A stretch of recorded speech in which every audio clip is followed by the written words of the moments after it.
సిలువపై వేలాడు శ్రీయేసుడు, నరులకై విలపించే నజరేయుడు. ఆ దేవుడు చిందించిన రుధిరధారలే ఈ జగతిని విమోచించు జీవతారలు. సిలువపై వేలాడు శ్రీయేసుడు. Praise the lord. హల్లెలూయా. మన ప్రభువును రక్షకుడు అయిన యేసుక్రీస్తు నామములో మిమ్మల్ని, మీ కుటుంబాలను షవర్స్ ఆఫ్ బ్లెస్సింగ్ ఆశీర్వాదపు జల్లులు అనే ఆధ్యాత్మిక కార్యక్రమమునకు ప్రేమపూర్వకంగా ఆహ్వానిస్తున్నాం. ఈ ఉదయకాల సమయంలో షవర్స్ ఆఫ్ బ్లెస్సింగ్స్ ద్వారా దేవుడు మనతో ఏ వాక్యంతో మాట్లాడుతున్నాడో చూద్దాము. కీర్తన గ్రంథం 29వ అధ్యాయం 11వ వచనము. యెహోవా తన ప్రజలకు బలము అనుగ్రహించును, యెహోవా తన ప్రజలకు సమాధానము కలుగ చేసి వారిని ఆశీర్వదించును. దేవుడు ఈ వాక్యం దీవించును గాక. The lord will give strength to his people, the lord will bless his people with peace. May the lord bless this word. Psalm 29:11 మనం చూసినట్లుగా యెహోవా తన ప్రజలకు బలము అనుగ్రహించును. సంసోనుకు దేవుడు బలం అనుగ్రహించాడు. మరి ఆ యొక్క హెయిర్ని లేకపోతే తన యొక్క వెంట్రుకలను కత్తిరించుకోవద్దని దేవుడు చెప్పాడు. నాజరు చేయబడినటువంటి వాడుగా ఉన్నాడు. అయితే ఎప్పుడైతే మరి తన యొక్క బలము ఎందులో ఉందో అని తన యొక్క శత్రువుకు చెప్పాడో వెంటనే మరి ఆ యొక్క జుట్టు లేకపోతే ఆ వెంట్రుకలు కత్తిరించిన వెంటనే అతని నుండి బలం అంతా కూడా పోయింది. కానీ మరి దేవుని యొక్క మరి చెప్పినటువంటి మాటకు విధేయుడయి జీవించినంత కాలం కూడా ఎంతో బలవంతుడిగా ఉన్నాడు. సింహాలను కూడా చంపినటువంటి అంత బలవంతుడిగా ఉన్నాడు.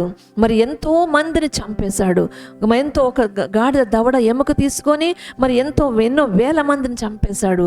మరి అప్పుడున్నటువంటి ఆ బలము తర్వాత లేక ఏమైపోయింది అతని బలము? ఎందుకంటే శత్రువులకు తన యొక్క బలాన్ని అప్పగించేసినప్పుడు. హల్లెలూయా. ఈ ఉదయ సమయంలో దేవుడు మనతో ఏం మాట్లాడుతున్నాడు అంటే, యెహోవా తన ప్రజలకు బలం అనుగ్రహించును. మనము ఆయన ప్రజలముగా ఉండాలి, ఆయన సొత్తైన జనముగా మనము ఉండాలి. దేవుడు మనలను తనకు సొత్తైన జనం పిలుస్తున్నాడు. కానీ మనం ఆయనకు నమ్మకంగా ఉంటున్నామా? ఆయన బలం మనం పొందుకొని ఉండాలి అంటే, ఆయన బలం మనం కలిగి ఉండాలి అంటే మన జీవితంలో మనము దేవునికి నమ్మకమైన బిడ్డలుగా, ఆయన సొత్తు అయినటువంటి జనాంగముగా మనము జీవించాలండి. యెహోవా తన ప్రజలకు సమాధానము కలుగ చేసి వారిని ఆశీర్వదించును. మన చుట్టూ కూడా మరి ఎన్నో సంఘటనలు మనం చూస్తూ ఉంటాము. భయంకరమైన సంఘటనలు మన అనుదిన పేపర్లో మనం చదువుతూ ఉంటాము, టీవీ న్యూస్లో కూడా వింటూ ఉంటాము. వాటిని చూసినప్పుడు ఒక్కోసారి భయం వేస్తూ ఉంటుంది.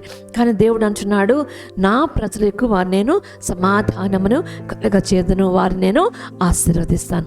దేవుని దగ్గర నుంచి ఆశీర్వాదం కావాలి అంటే, దేవుని దగ్గర నుంచి సమాధానం కావాలి అంటే, దేవుని దగ్గర నుంచి బలము పొందుకోవాలి అంటే మనము దేవుని యొక్క బిడ్డలుగా జీవించుదాము. ఆయన యొక్క మాటలను మనము వింటూ వాటిని పాటిస్తూ ఆయనకు విధేయత కలిగి జీవించటానికి మళ్ళీ మనం సిద్ధపరచుకుందాం. కేవలము మరి మనం మాత్రమే కాదండి, మన బిడ్డలు, మన కుటుంబం అంతా కూడా దేవునికి నమ్మకంగా జీవిస్తున్నారా లేదా అనే విషయాలను మనము ఒకసారి పరిశీలించుకుందాం, పరీక్షించుకుందాము. ఆ విధంగా ఉండటానికి మనము ప్రయత్నం చేద్దాము. దేవుడి వాక్యం దీవించును గాక. ప్రార్థన చేసుకుందాం.